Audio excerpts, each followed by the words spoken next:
ఇలా ఉన్న భూమిని ఇలా ఇలుగు మార్చాం. హాయ్ ఫ్రెండ్స్, ఇంకోటి ముందుకు వచ్చాను. ఏదైనా పని చేసే ముందు మా గిరిజన గ్రామంలో పూజతో అయితే స్టార్ట్ చేస్తాం. ఇక్కడ గుడిసుకొట్టడానికి అయితే లెవెల్ చేసుకున్నాము. ఇదైతే పాతబడిన గుడి అన్నమాట. తోట మధ్యలో ఉండడం వల్ల పూజలు చేయడానికి ఇబ్బందులు రాకపోకలతో ఇబ్బందికి మారడంతో గుడిసిని వేరే చోట మార్చడమే జరుగుతుంది. తోటకి పక్కన ఉన్న ఒక మంచి సరౌండింగ్ లో మార్చుతున్నాం అనమాట. మన వాళ్ళు వానల్లో కూడా పనులు చకచక స్టార్ట్ చేయడం అయితే జరిగింది. ఊరి వారు కలిసికట్టుగా పనిచేస్తే విజయం అన్నట్టుంది. పాత గుడి నుండి కొన్ని ప్రత్యేకమైన వస్తువులు మార్చేటప్పుడు అప్పటికక్కడ లేమనమాట. మేము లేక ముందు ప్రాసెస్ మొత్తం కంప్లీట్ గా రాత్రి అయింది.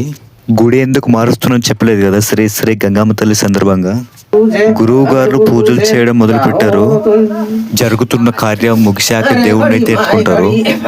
ఊరికి పెద్ద అయినా ఇంకా ఎవరైనా దేవుణ్ణి ఊరికి తీసుకువస్తారు.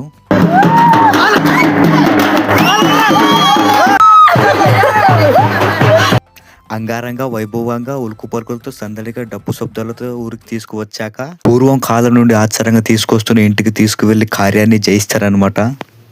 ఈ పండుగ ఏ విధంగా జరుపుకుంటారో నెక్స్ట్ బ్లాగ్ లో చెప్తున్నంత వరకు వీడియో కనుక నచ్చినట్లయితే ఒక లైక్ చేసి మన పేజీని అయితే ఫాలో అయిపోండి.